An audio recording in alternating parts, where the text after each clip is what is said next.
Ayun mga idol, may bago tayong project ngayon. Ito na sa atin yung plano. Magkakaroon tayo ng renovation dito sa lugar na to. Gagawin natin parang studio yung yung dating din area. Yung gagawin natin.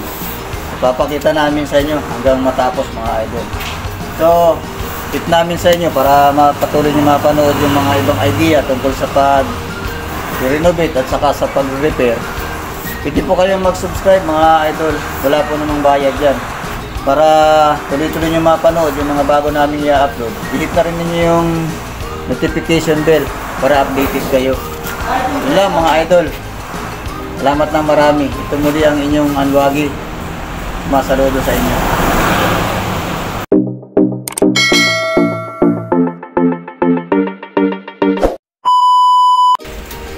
Ayan na mga idol, nire-review na namin yung plano para alam namin kung paano namin gagawin sunod-sunod para hindi kami nangangapa. Ayan yung mga plano namin kung saan namin ikakabit yung mga ng ilaw, saka yung mga pinaka-release yung truck bar na paglalagyan ng magnetic truck light. Lang yan. Importante kasi na muna natin, nare-review natin yung plano bago tayo magsimula para malayo tayo sa mga pagkakamali at saka sa ulit-ulit na trabaho dahil yun ang nakakalugi sa atin. Inilalabas na namin dyan yung mga makakasagabal sa loob, yung mga hindi kailangan at saka yung pwedeng masira. Ay hindi naman lahat ng ilalabas namin dyan ay hindi na namin ibabalik. So kaya ayan, ilalabas muna namin lahat, lalo yung mga sliding glass ng mga cabinet na ibabalik din naman kasi mga malalaking salamin yun. So ayan, linis-linis muna tayo. Dito namin muna nilipat mga idol yung gamit dun sa aming ginagawa. Yan, ang dami-dami. Ayan, punong-puno dito ngayon. Kasi yung ginagawa namin, dun lahat yung galing. Yan, yung ginagawa namin kasi dito yun sa may bandang ito. Yan, madilim eh.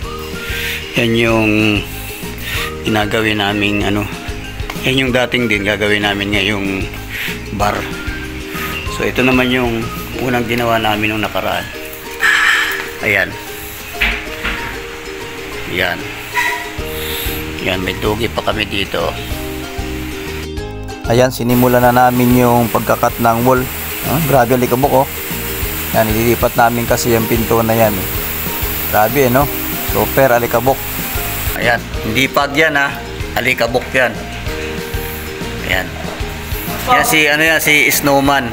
Nasa loob oh. Ayan nga mga idol, tuloy-tuloy tayo sa ating project. At yan oh, napaka alikabok. Kasi tuloy-tuloy natin kinakat yung basimento doon dahil kailangan nga nating ilipat yung pinto. So ayun, tuloy-tuloy lang kami dito kahit para kaming nasa Baguio. Maraming isno. Isno na alikabok.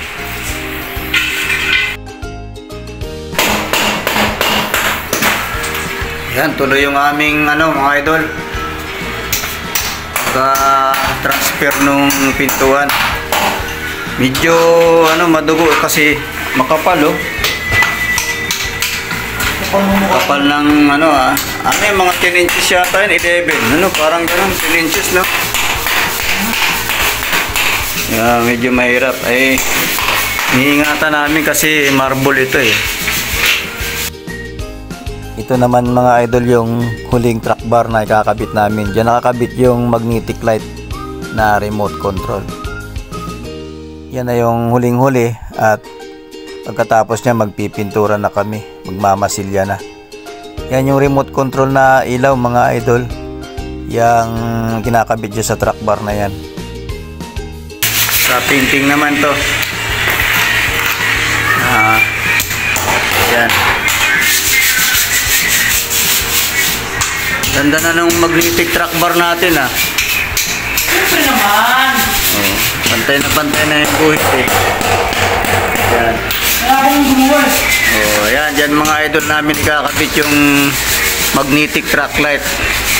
Kahit saan mo ipisto yun, pag naipisto mo dyan, pwede mong iusod-usod yun, pero hindi namamatay yung ilaw At ang kagandahan, remote control dyan.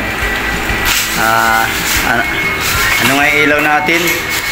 Daylight, full white, saka warm white, ano? Yun. Sa pamamagitan ng remote, malilipat mo yung kulay ng bumbilya, punong ilaw niya. At ang kagandahan, kahit nasa malayo ka, dahil may apps ito sa cellphone, basta't may signal ka, kahit nasa Mindanao ka, kaya mong i-off yung ilaw dito. Yun ang kagandahan niya mga idol. Update namin kayo hanggang matapos. Ayan, nakatapos ng magmasilya, magsasanding na lang. Pero tinisting muna namin yung magnetic light. Kinabit namin, ayan Ayan, nakailaw na nga Ayan ayan. Ganyan siya, 10 lead bulb yung nandiyan sa bawat isang na yun, yung ganong kalaking pack. Ayan ayan. Yan. Liwanag na mga idol, Dito naman tayo sa binabakbak naming hamba na ililipat naming pinto. Ayan ang kapal Inabot ng 4 na araw yan ang pagtatanggal. Ayan. Dito na siya. Yung nagpahirap ng 4 na araw, nandito na. Pero ibabalik pa rin niya namin Sana wag magalit sa amin. Tinanggal namin siya tapos babalik ulit. Yan, tuloy lang namin yan mga idol. Mas kunti lang naman yung i-adjust namin Ayan adjust lang yan dito. Yan ganito sa may ng marble. Para ito kasing cabinet na to gagawin naming 60 yung niya. Yung lapad. Kasi ngayon 18 inches lang, gagawin naming 20 inches na. Para maluwag yung balikat ng Amerikana kasi malalaki yan kaya yan ang mangyayari. So yan, marami pa kaming tatanggalin namin yan. Tapos ito yung shower nila yan gagawin babaguhin natin yan, maraming babaguhin. So ayun, update namin kayo mga idol. Pagkatapos tanggalin yung hamba, ibabalik uli. Niusod lang namin, ayan kita naman yung usod simula dito ganun halos nasa din yan 4 inches lang. Pero alam ba ninyo binakbak namin ng yan nila pala, binakbak nila yan nasa 1 linggo dahil sa tigas na simento at napakakapal ng pader. Yan, alang-alang lang yan sa gagawin naming cabinet. Ayan, sige, update namin kayo. Ayan nakahubad pa si Gagamba Ayan Ayan kung makahataw, professional talaga Ayan. Sige, balikan namin kayo mga idol. Makinis na. Yan. Ikakabit na lang namin yung moldura dyan. Ngayon yung kabila naman ang kanyang gagawin. Yan yan yung gumagawa Akala mo naman talaga parang may alam talaga. Pero sa totoo lang dito sa kabila, ngayon lang yan nakagawa ng tama. Yan. Yan. Ayan. So ito mga idol yung may moldura kasi yan. Ito Ayan Yan yan yung pinaka-disenyo. Yan. Babalik namin yan kasi ganyan namin yan tinanggal. Ayun mga idol. Update namin kayo pag tapos na to, papakita namin uli sa inyo. Thank you sa pagsubaybay nyo sa amin at sa anong tawag doon? Suporta sa suporta nyo sa amin. Salamat.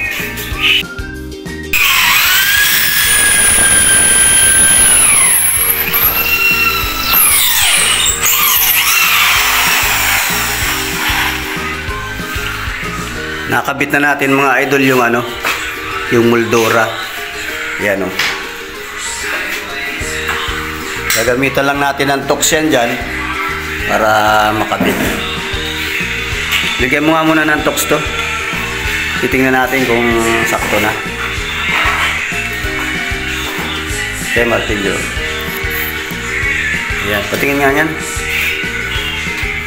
So mga idol, ito yung tox na tinatawag, oh. Plastic tox yan. Sa mga beginners, para alam niyo kung anong tawag, no? Ayan, tayo sa binabaon siya ng ganyan. Ayan, tapos saka ngayon nga natin i-screw to. Ayun. Ayan, o, gaya yung ginagawa niya. Ayan.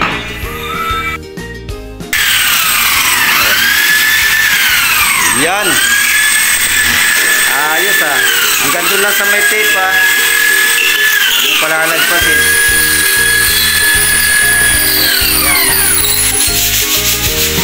Malapit na, no? Lapit na tayo malugi. Hindi naman. Tayo malulugi. Ayan, yan yung sample namin ng wall namin, mga idol. Tapos yun yung nasa taas. Yun yung ceiling namin ang kulay. Yan. Sisipak yung aking mga kabayo. Kabayo talaga.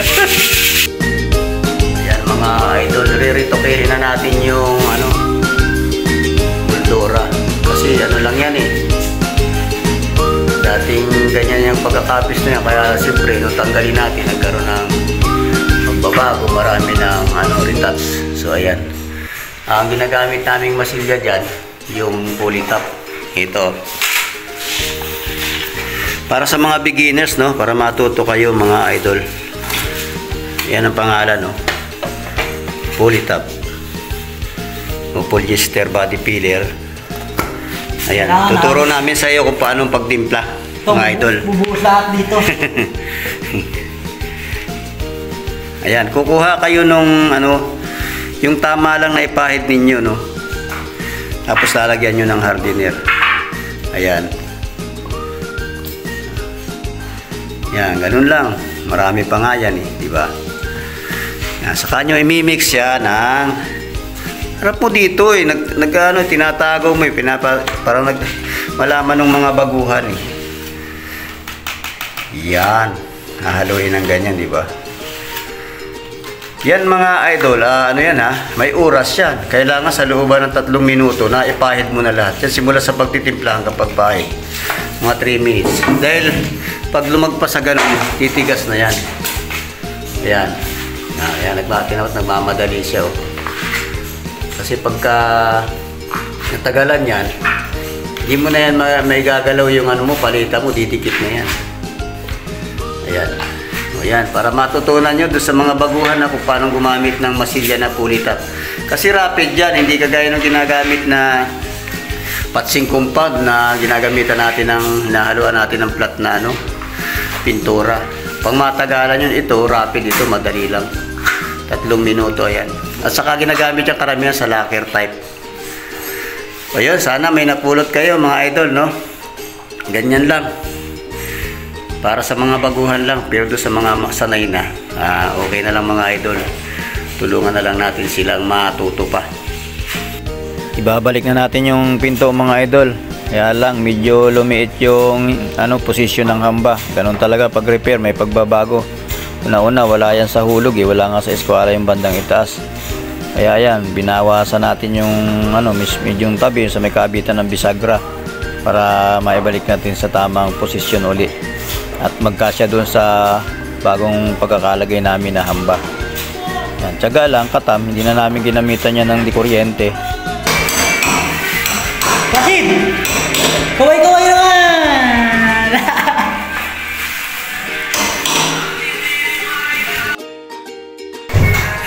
Alright.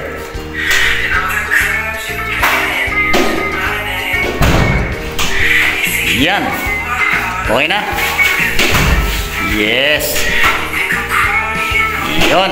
Okay na. Ayun mga idol. Hanggang dyan lang muna yung ating video kasi napakahaba na. Ang mga nanonood kasi ay kalimitan ay inip pag masyadong mahaba na sayang po kasi may mga tutorial po sa mga kalagitnaan yan, hindi nila mapapanood kapag masyadong nainip sila po. So sa susunod po, yung gagawin na po natin dyan yung finishing, yung pagbabarnis at saka yung pagpipintura ng buong area. So salamat po ng marami sa inyong pagsubaybay sa amin at sa inyong suporta. Patuloy po na ninyo kaming tulungan para sa darating na panahon at tayo nagtagumpay sa ganitong gawain ay makakatulong pa tayo sa ibang uri at sa ibang pamamaraan ng pagtulong. So, ngayon po, salamat po ng marami. Pwede po naman kayong mag-subscribe para malaman pa ninyo yung mga iba pa naming ginagawang pagre-renovate. Baka may mapulot kayong idea. Libre po naman yan, wala po yung bayad. I-hit na rin po ninyo yung notification bell para sa kada mag-upload kami ng bagong video, mapanood ulit ninyo. Salamat po ng marami. Ito po muli ang inyong Anluagi. Sumasaludo po sa inyo. God bless po at ingat po kayong lagi. Salamat.